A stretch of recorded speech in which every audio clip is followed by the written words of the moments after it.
Salam jumpa, selamat malam pemirsa Dhamma TV, apa kabar Anda? Senang sekali saya Didit Pramono dapat kembali hadir menjumpai Anda dalam Ngobras, Ngobrol Santai.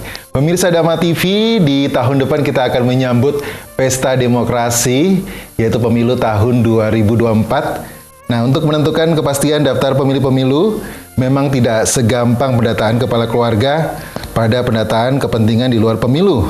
Khususnya data pemilih pemilu dibatasi aturan batas usia minimum. Padahal ada warga saat didata ini belum masuk pada usia layak sebagai pemilih, namun saat pemilu berlangsung warga tersebut sudah masuk pada usia pemilih pemilu. Nah, disinilah sebenarnya kesulitan sebagai problematika daftar pemilih. Nah, kemudian bagaimanakah solusinya? Tentunya di malam hari ini saya tidak sendiri untuk membahas ini. Pemirsa Dhamma TV, di sebelah saya sudah hadir Bapak Rohman, selaku Ketua Bawaslu Kota Batu. Selamat malam Pak Rohman. Selamat malam Mas Didi. Iya, apa kabar? Alhamdulillah baik. Iya, jauh-jauh didatangkan dari Kota Batu. Gimana perjalanan ke Malang Pak? Lancar? Lancar, aman. Lancar, aman ya Pak ya. Oke, Pak Rohman, sebelum kita ngobrolin tentang problematika daftar pemilih-pemilu, mungkin bisa dijelaskan terlebih dahulu seperti apa sih Bawaslu Kota Batu ini, mungkin biar pemirsa Dhamma TV juga bisa lebih mengenal. Ya. Daftar pemilih pemilu atau yang kita kenal dengan nanti endingnya daftar pemilih tetap, itu diawali dari data yang dimiliki oleh Dispenduk Capil. Oke. Di situ ada data inti. Selanjutnya juga ada data komparasi, yaitu data pemilu tahun yang lalu, pemilu tahun atau pemilihan atau pemilu terakhir yang ada di kota. Yang berlangsung di Kota Batu, Pak ya? Iya, di Kota Batu khususnya kalau kita bahas dalam hal ini. Maka dari itu menjadi acuan, menjadi acuan. Tahapannya untuk bisa menjadi daftar pemilih yang bisa digunakan pemilu itu mulai dari kemarin ada tahapan coklit, pencocokan dan penelitian. Oke. Jadi ini memang sebenarnya tugasnya jajaran Komisi Pemilihan Umum dan tentunya ke bawah untuk mendata daftar pemilih ini supaya qualified. Supaya terupdate juga ya Pak ya. Okay. Maka dilakukan dengan coklit, teman-teman Pantarlih itu melakukan sensus dari rumah ke rumah pada bulan Maret kemarin, sehingga itu didapat data yang memang benar-benar nyata di situ. Okay. Ada berapa keluarga, ada berapa yang potensial. Nanti pada tanggal 14 Februari itu sudah usia pemilih, usia 17 tahun. Oke, sudah dipersiapkan seperti itu Pak ya. Oke, tadi saya di awal pengen kenalan dulu Pak, Bawaslu Kota Batu itu seperti apa dan bagaimana fungsi dan tugasnya supaya pemirsa Dhamma TV juga lebih mengenal khusus yang ada di wilayah Kota Batu. Ya. Badan Pengawas Pemilu kami adalah lembaga vertikal dari Bawaslu RI yang ada di Jakarta, lalu ada Bawaslu tingkat provinsi yang ada di Jawa Timur, dan kami ada Bawaslu Kota Batu yang ada di Kota Batu. Betul. Lantas ada jajaran di bawah kami yaitu Panwaslu Kecamatan. Dia berdomisili di kecamatan. Dan juga kita juga sudah membentuk jajaran pengawas desa dan kelurahan. Oke. Kalau PKD kita sebut pengawas kelurahan dan desa itu cuma satu desa kelurahan satu. Setiap kelurahan satu ya Pak ya? Iya, Panwaslu Kecamatan itu 3 personil. Kami yang di Kota Batu juga 3. Oke. Karena memang jumlah penduduknya masih kisaran 200.000. Oleh undang-undang ditetapkan bahwa kami cukup 3. Sedangkan kalau Kota Malang dan Kota Surabaya karena jumlah penduduk 500.000 itu komisionernya ada 5. Oke. Nah, tugas fungsinya masing-masing jajaran itu yaitu mengawasi tahapan di wilayahnya masing-masing. Oke. Ketika kami di Kota Batu yang mengawasi di 3 kecamatan, Kecamatan Bumi, Kecamatan Jumbo dan Kecamatan Batu. Oke. Fokus yang kita bahas pada hari ini tentang daftar pemilih itu memang concern kami mengawasi tahapan itu yang dilakukan oleh KPU dan jajarannya. Betul. Jadi tugas kami ini beriringan dengan tugasnya tahapan KPU. Ketika KPU ada tahapan, kita tetap melekat di situ, memastikan bahwa jajaran KPU dan apa yang dilakukan itu benar menurut undang-undang yang berlaku. Oke, berbicara tentang Bawaslu Kota Batu nih Pak.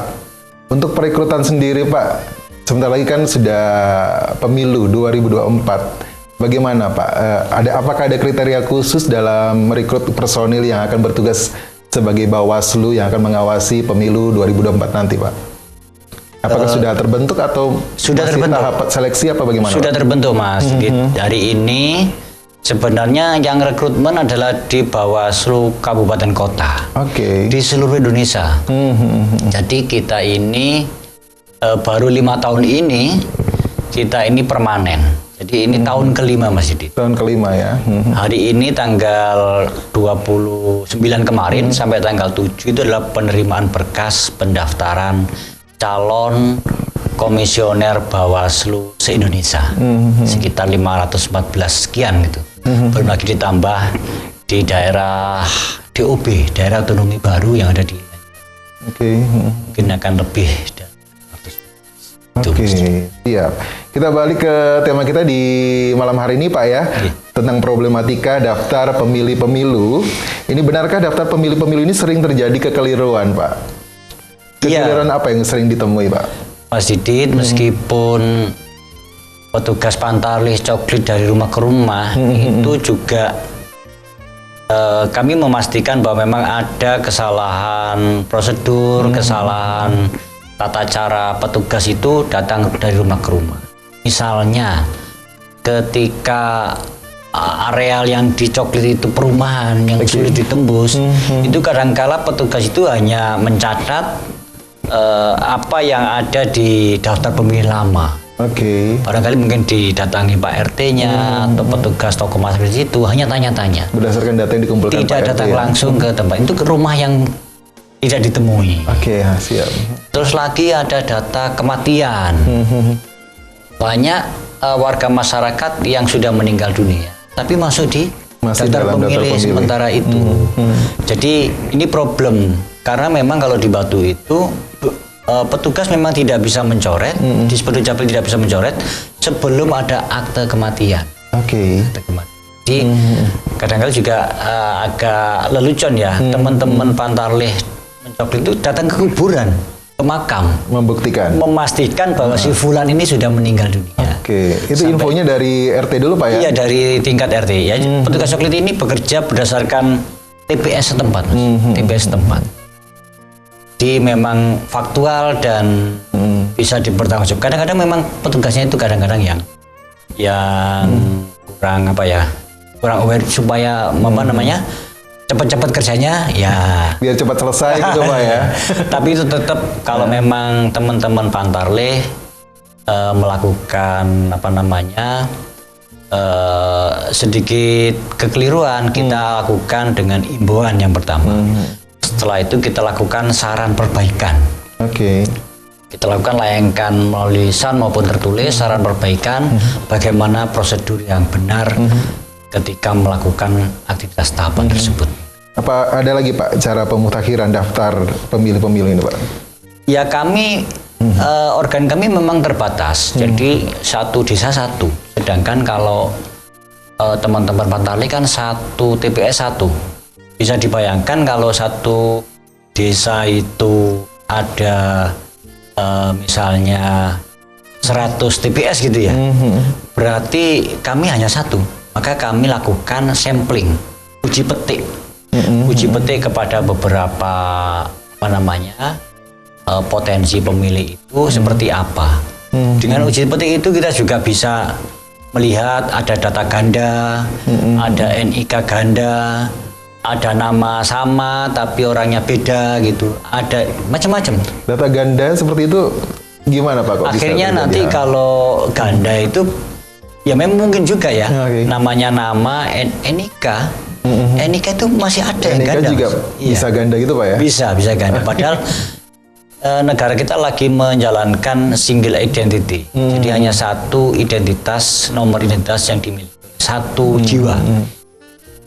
Itu kita temukan ada ganda NIK. Maka di situ kalau memang ditemukan dan secara faktual memang orangnya sama, ya kita saran perbaikan harus dicoret dalam daftar pemilih. Gitu. Oke, harus dicoret dari daftar pemilih. Iya. Baik, terus kemudian yang tadi sempat saya singgung, tahun ini pendataan. Ternyata tahun depan orang ini sudah masuk memenuhi syarat untuk menjadi pemilih, Pak. Padahal dia di tahun sebelumnya pas di data itu belum masuk, mungkin karena usianya kayak gitu, Pak. Itu kayak gimana, Pak? Iya. Untuk potensial pemilih, Mas Didit, kita ini lagi menyasar adik-adik milenial. Oke. Jadi adik milenial yang nanti pada tanggal 14 Februari itu sudah berusia 17 tahun yang punya pilih, kita sasar itu ya ke SMA, SMK.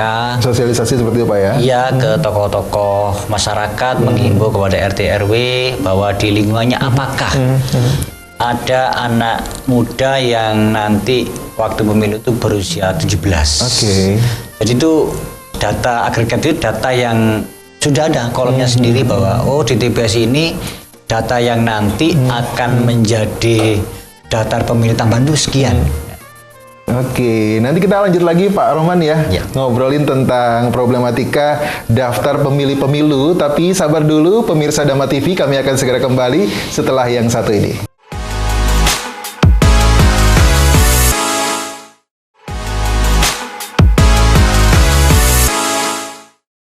Anda masih menyaksikan Ngobras, Ngobrol Santai, dan masih kita membahas tentang problematika daftar pemilih pemilu. Masih bersama dengan narasumber kami, Pak Rohman. Masih semangat ya? Semangat. Semangat. Beliau adalah Ketua Bawaslu Kota Batu. Tadi sebelum jeda iklan kita sudah membahas bagaimana pendataan pemilih pemula ya Pak ya. Kaum milenial dengan mendatangi sekolah-sekolahnya, memberikan sosialisasi tentang sebentar lagi kita akan melaksanakan pesta demokrasi pemilu tahun 2024, begitu ya Pak ya? Oke, kemudian bagaimana Pak, tahapan apa saja yang kita harus lakukan ketika ada data pemutakhiran data pemilih pemilu tersebut Pak? Ya, daftar tahapan pemutakhiran daftar pemilih ini daftar tahapan yang paling lama. Paling lama Pak ya. Jadi diawali dengan di doknya pemilu itu berlangsung 1 tahun ke depan, itu sudah mulai didata daftar pemilih potensial. Tahapannya memang diawali dengan coklit yang kita bahas tadi. Selanjutnya ada muncul daftar pemilih sementara. Daftar pemilih sementara, oke. Daftar pemilih sementara ini juga ada tahapan lagi, daftar pemilih sementara hasil perbaikan. Jadi setelah perbaikan itu memang akan difilter mana data pemilih yang tidak relevan, tadi yang sudah meninggal, sudah pindah alamat, dan seterusnya itu dihilangkan, dibersihkan. Ada yang ganda identik, ganda NIK, terus ada ganda nama orangnya satu, itu memang harus dibersihkan dan dicoret. Berarti ada 4 tahapan Pak ya dalam pemutakhiran data pemilih-pemilu tadi ya. Oke. Kalau tahapannya lama Mas, cuman memang tiap bulan kita melakukan pleno. Ada rapat pleno bersama berjenjang, KPU, ya? Iya bersama KPU.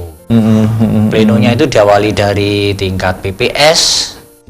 PPS itu panitia pemilihan pemungutan suara yang ada di desa, lalu ada tingkat PPK di kecamatan, lalu kita di tingkat kota. Oke. Nah, untuk memastikan akurasi daftar pemilih, apa yang dilakukan oleh Bawaslu, Pak? Selalu kita mengawasi melekat, meskipun organ organisasi kita itu tidak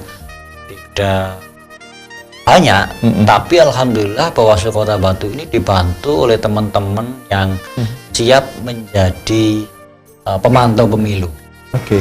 Kita menjalin kerjasama dengan organisasi kepemudaan, organisasi masyarakat pers, pemantau pemilu itu juga sudah bekerja sama dengan kami untuk memantau jalan tahapan ini, khususnya di tahapan pemutakhiran data pemilu. Oke. Ini Pak, lanjut lagi ya tentang tujuan pengawasan sebelum berlangsungnya pemilu itu seperti apa yang dilakukan oleh Bawaslu, Pak? Ya, pengawasan sebelum pemilu sebenarnya kita ini pemirsa ketahui adalah kita ini wasit sebenarnya. Wasit sebuah perlombaan. Jadi tingkat kontestasi pemilu kalau saya mengibaratkan ini bukan pertandingan, tapi perlombaan. Sedangkan kalau pertandingan itu kan misalnya pertandingan tinju adu jotos, yang menang sakit, yang kalah pun sakit. Itu pertandingan pasti ada kalah menang. Tapi kalau ada perlombaan itu lebih smooth gitu ya, lebih smooth. Jadi perlombaan lari gitu ya. Itu startnya juga harus bareng. Ketika pelatuk pistol tembakan, ya ditarik, maka dia lari. Jadi peserta pemilu dalam hal ini ada 18 partai itu harus start bareng. Start bareng supaya nanti pemenangnya yang memiliki juara itu juga orang peserta pemilu yang tertib juga. Yang tertib. Jadi kami ini sebenarnya memastikan bahwa kontestasi pemilu itu berjalan dengan adil sesuai regulasi dengan prinsip-prinsip yang sudah ditetapkan, yaitu pemilih bisa langsung, kegiatan secara umum, luber, rahasia, jujur dan adil menjadi tujuan pemilu itu tersosialisasi di masyarakat dan masyarakat menjadi pemilih cerdas. Pemilih cerdas artinya dia tidak ada embel-embel materi, uang dan seterusnya untuk memilih, tapi dia kesadaran pribadi bahwa saya ingin pemimpin, ingin orang yang saya pilih sesuai dengan keyakinan saya bahwa ini akan membawa kemasyarakatan, kehidupan bernegara yang lebih baik. Oke, baik Pak. Bagaimana jika ternyata ketika pemilu berlangsung nih ternyata ada warga yang merasa kok belum mendapatkan undangan untuk melakukan pencoblosan atau tidak terdaftar nih Pak? Ya, kadang-kala kasus seperti itu juga ada ditemui. Ketika di coklit tidak ada, terus tiba-tiba ketika hari H itu ternyata tiba-tiba muncul gitu ya. Muncul itu karena mungkin saudaranya taunya nyalek atau apa itu. Itu perlakuan kami di penyelenggara untuk kasus seperti itu. Di hari H itu ada daftar pemilih khusus. Pemilih khusus itu orang yang tidak masuk daftar pemilih, tapi dia memang warga penduduk situ. Dan hanya menyampaikan kartu KTPL ke TPS lalu bisa coblos di TPS tempat itu. Itu kenapa Pak? Karena nggak terdata atau bagaimana Pak? Ya itu memang kasus-kasusnya memang kasus yang mungkin dia tenaga kerja di luar gitu ya, atau TKI yang di luar negeri, atau teman-teman yang memang hidupnya nomaden. Tapi resikonya kalau nomaden itu berarti ketika dia nomadennya antar provinsi, berarti dia hanya bisa milih calon presiden dan wakil presiden saja. Kalau dia satu provinsi, berarti dia masih memilih legislator yang sifatnya daerah pemilihannya provinsi DPD itu masih bisa. Tapi kalau dia pindah kabupaten kota, bisa jadi dia tidak bisa milih DPR yang dipilih di sesuai alamatnya, sesuai alamatnya gitu ya. Jadi itu resikonya. Itu Pak ya. Sering terjadi Pak seperti itu Pak? Ada aja. Jadi pemilu ini memang pemilu yang menurut orang itu memang paling rumit. Aturannya banyak, rigid, dan biayanya besar sekali. Sehingga problematika seperti itu sering muncul dan tidak tahu sampai kayaknya. Memang itu problematikanya. Karena memang pemilu didesain yang aturan tadi sudah bagus, tapi tetap aja ada warga masyarakat yang acuh ketika dia butuh, akhirnya dia baru ngurus. Jadi kasus ini memang ada, dan kita selalu mudah-mudahan di secara penyelenggara ini bisa mengeliminir dengan sosialisasi, dengan edukasi politik bersama partai politik dan kami, supaya warga pemilih bisa cerdas dalam memilih. Itu, Mas. Pak, gimana caranya untuk memastikan kebenaran untuk pemilih yang datang pada saat pencoblosan nih Pak? Apakah ada data khusus yang untuk menjadi acuan bahwa oh ini memang pemilih ini datang karena nggak terdata dan memang dia punya hak untuk melakukan pencoblosan di PPS ini? Ya, sebelum itu sebenarnya sistem informasi di Komisi Pemilihan Umum itu sebenarnya sudah dibantu dengan aplikasi. Oke, sekarang sudah pakai aplikasi ya Pak ya? Kita membubuhkan NIK itu, di situ akan muncul, oh si Fulan ini ada di warga sini, warga RT ini dan sekian di TPS ini. Oke. Itu sudah tersistemasi setelah coklit ini. Kadangkala itu masyarakat memang kadang-kadang acuh tak acuh. Jadi yang abe terhadap kepentingannya. Begitu dia butuh, maka dia baru ngurus. Padahal kita sudah siap Pak ya untuk melakukan tahapan ini Pak ya. Oke, sabar dulu Pak Rohman, kita tahan dulu sebentar ya. Kita masih akan bahas tentang problematika yang biasa terjadi ketika mengumpulkan daftar pemilih-pemilu nih para pemirsa Dama TV. Jangan kemana-mana, kami akan segera kembali.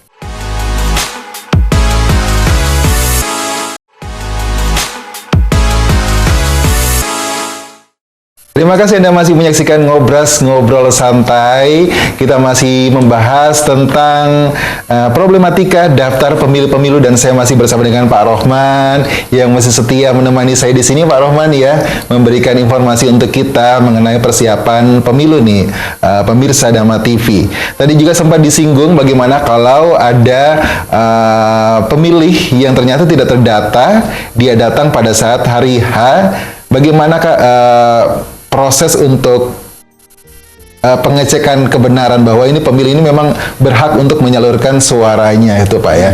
Tadi bisa disambung lagi Pak, tadi sempat keputus ya Pak ya? Ya. Oke, silakan Pak Rohman. Ya, kami dari Badan Pengawas Pemilu menghimbau kepada masyarakat yang NIK-nya ketika dicek itu di aplikasi KPU tidak ada, segera melaporkan kepada PPS setempat atau kepada PPK. PPK itu kantornya di semua kecamatan atau ke jajaran kami.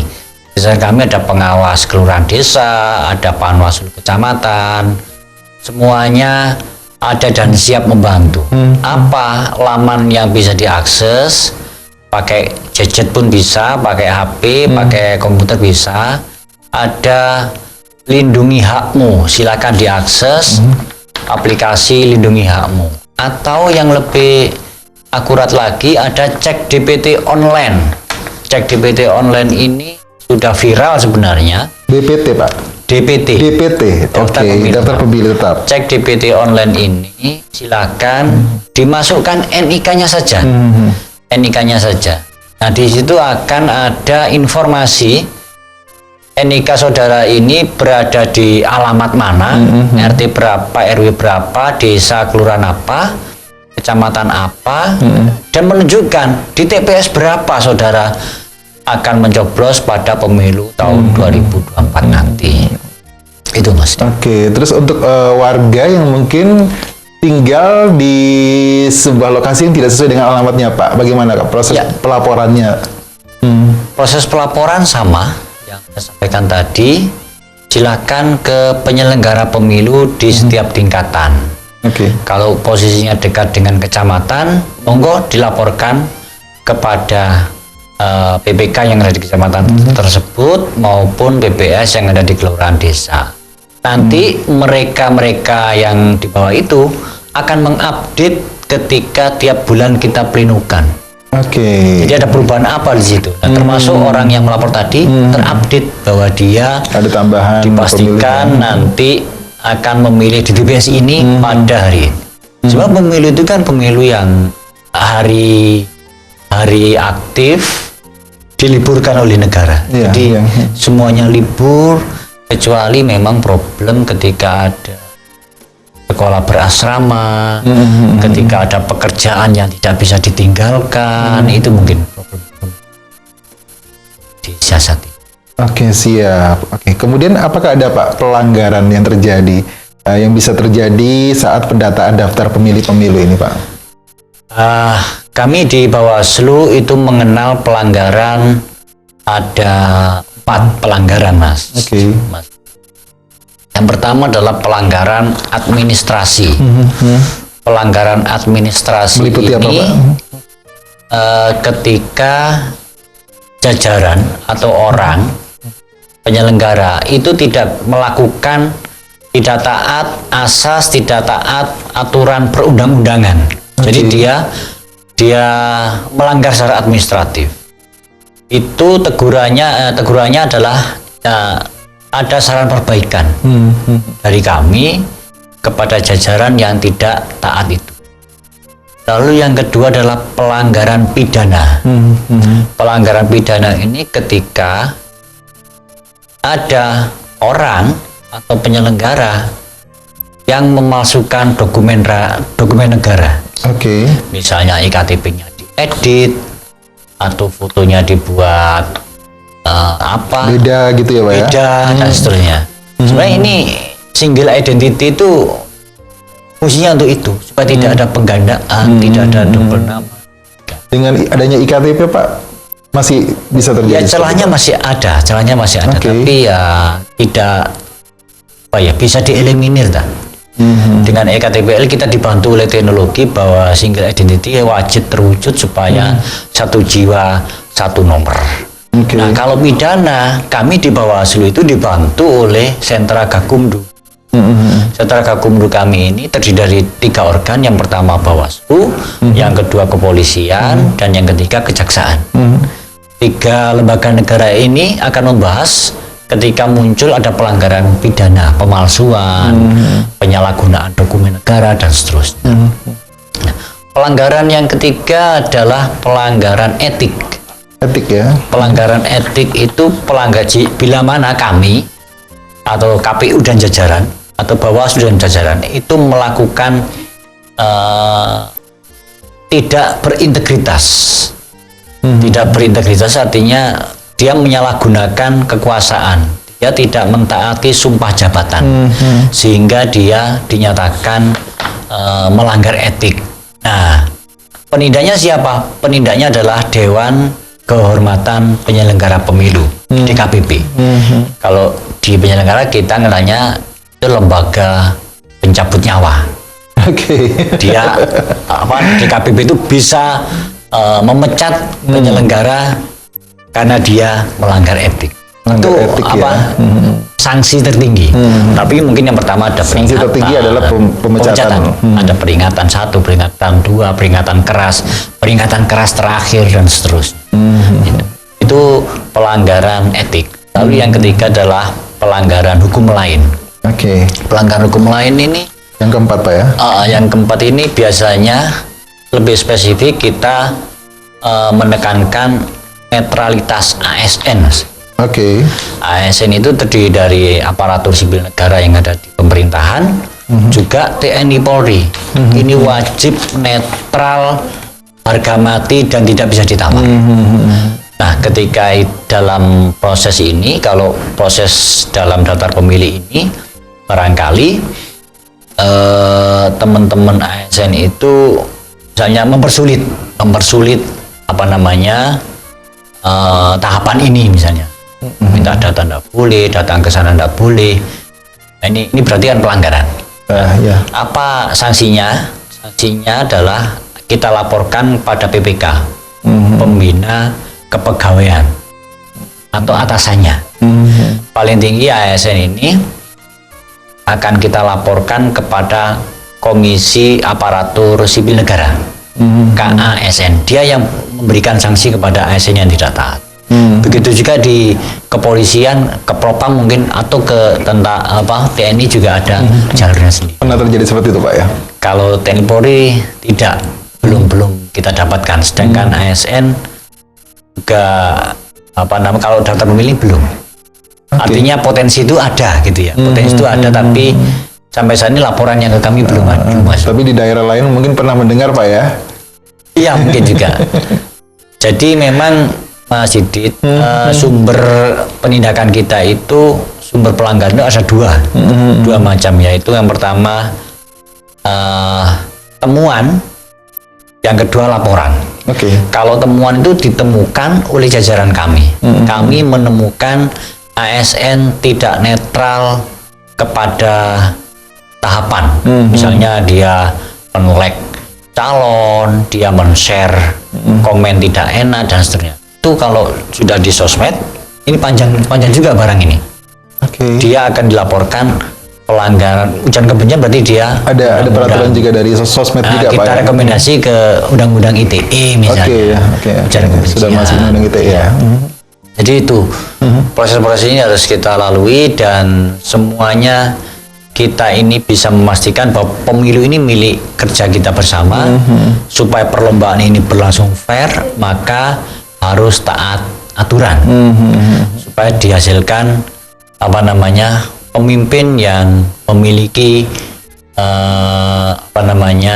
keterpilihannya itu murni dari masyarakat, gitu Mas. Bukan hasil dari apa ya bilangnya, Pak ya? Ya, Jadi sebuah kelompok kamu harus milih ini kayak gitu loh, Pak. Itu namanya apa, Pak?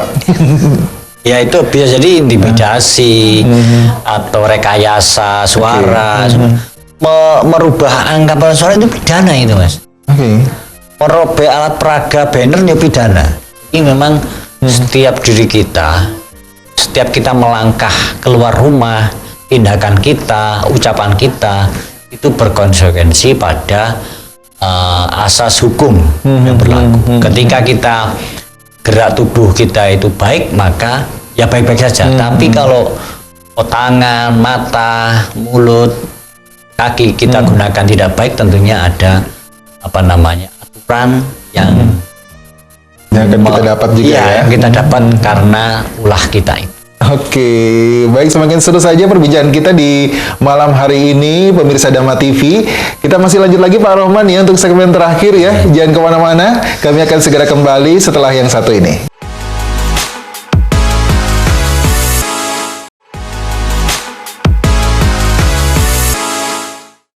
Terima kasih Anda masih menyaksikan Ngobrol Santai dan masih bersama dengan Pak Rohman, Ketua Bawaslu Kota Batu yang masih setia bersama kita di sini ya. Tadi kita sudah mengetahui beberapa hal nih tentang tahapan pengumpulan pemilih nih para pemirsa Dama TV. Kita lanjut lagi Pak, siapa sih yang berhak melakukan pendataan pemilih-pemilu ini Pak?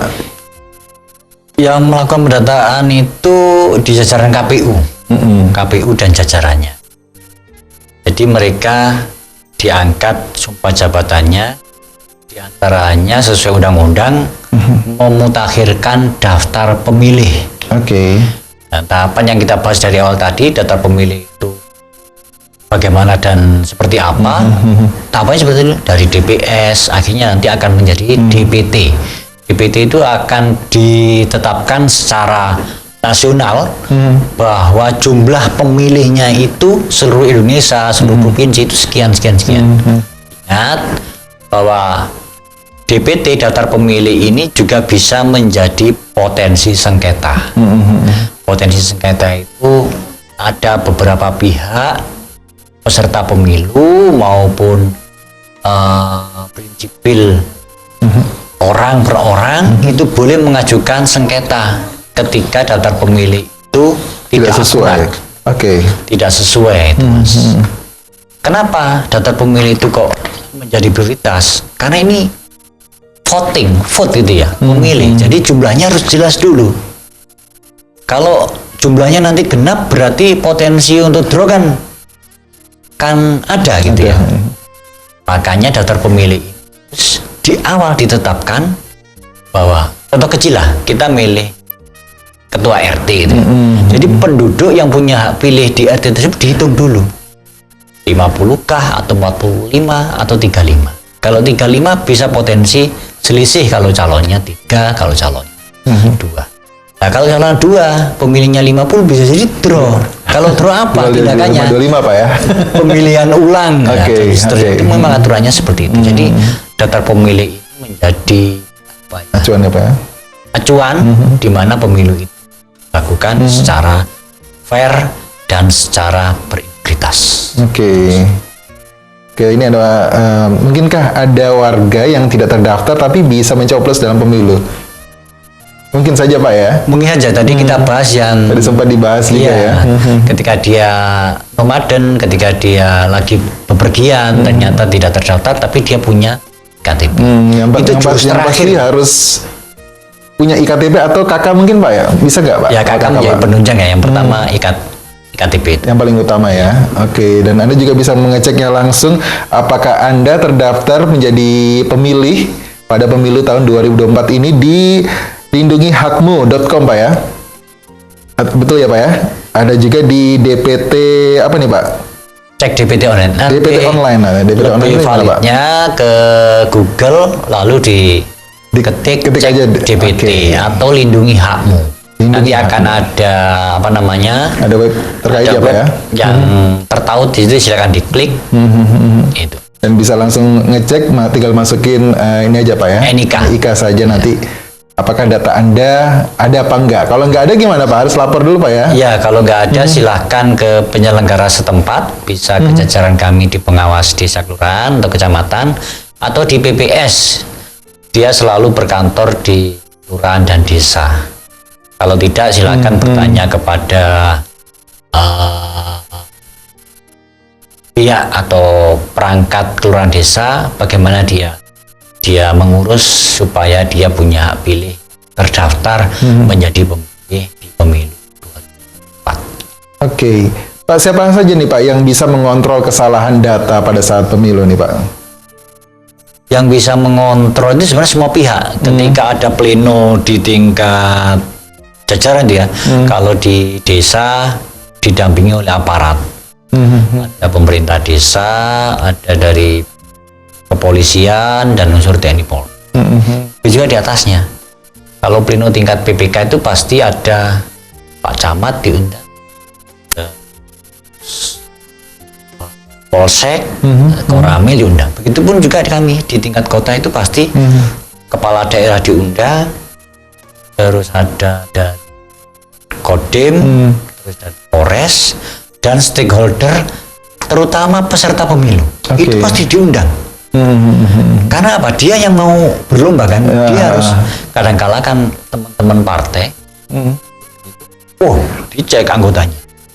Ternyata ada anggota yang belum masuk. Ternyata keluarganya belum masuk. Nah, ini biasanya ada masukan di pleno itu. Jadi pleno itu menerima masukan dari manapun. Karena jumlahnya cukup banyak, yaitu tiap bulan kita perbaiki dan semua jajaran. Oke, ada tahun pleno juga ini buat ini update-nya Pak ya. Oke, terus bagaimana peran RT RW Pak yang paling dekat dengan warga dalam tahapan ini Pak? Ya, kami sangat terbantu dengan kerja-kerja RT. Karena yang memiliki forum yang ada di akar rumput, mereka-mereka yang jajaran paling bawah. Iya. Mereka selalu sosialisasi edaran-edaran kita, bagaimana edukasi tersampaikan di masyarakat yang paling bawah.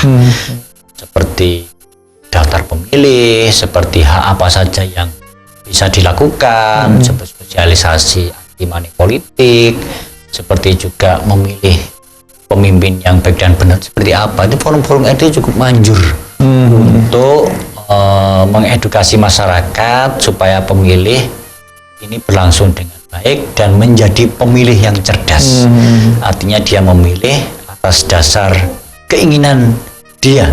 Karena itu hak yang dimiliki, hak hakiki atau hak asasi manusia yang dimiliki oleh setiap jiwa di Indonesia ini untuk memilih. Dia tidak bisa dipengaruhi oleh apapun. Dia tidak bisa dipengaruhi maupun oleh iming-iming yang lain. Dia hanya bisa melihat visi, misi calon dan akhirnya dia tertarik dicobloslah calon. Itu yang diharapkan. Oke, karena itu semua hak asasi sebagai warga negara Indonesia juga Pak ya. Oke, Iya. bagaimana dengan yang sakit Pak? Yang di rumah sakit atau Yang di rumah sakit dan pemilih yang mungkin sudah manula. manula, itu memang menjadi concern kita. Oke. Kami ini di Bawaslu juga bekerja sama, menjalin kerjasama dengan teman-teman disabilitas. Oke.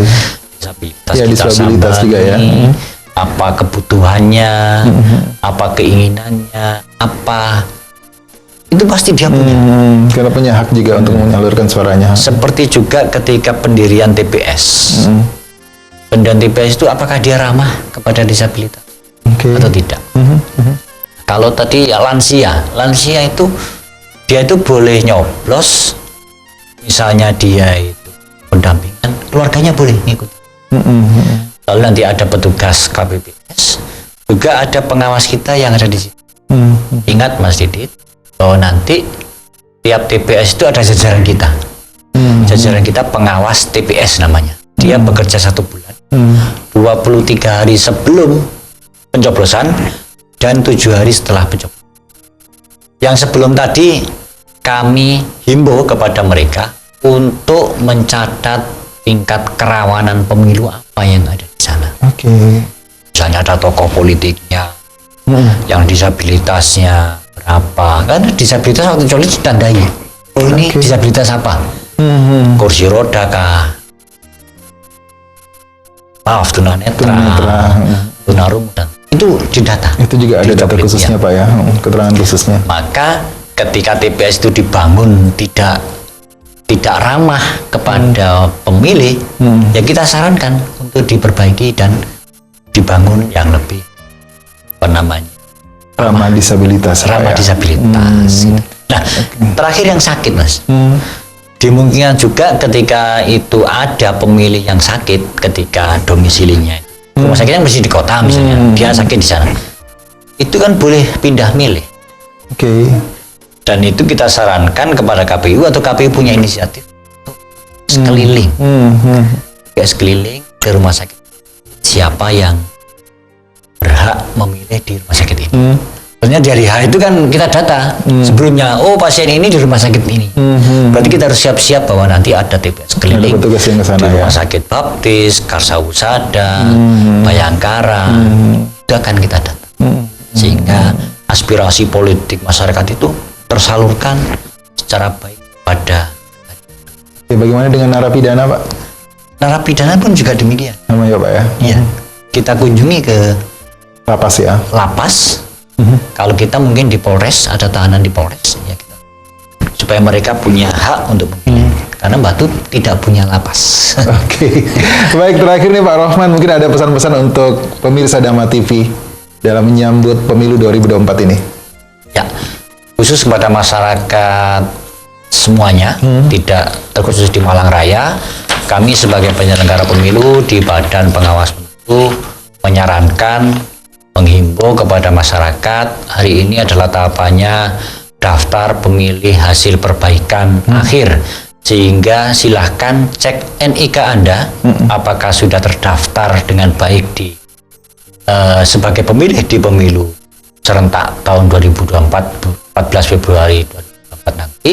Kalau tidak, maka saudara bisa melaporkan ke jajaran kami di tingkat desa, kecamatan, bahkan di tingkat kota kabupaten, supaya Anda bisa menjadi pilih dan berpartisipasi menjadi penentu kebijakan pemimpin yang kita idamkan untuk 5 tahun ke depan dan membawa negara kita Indonesia ke Mahrifah Lojinawi sesuai dengan keinginan masyarakat bersama.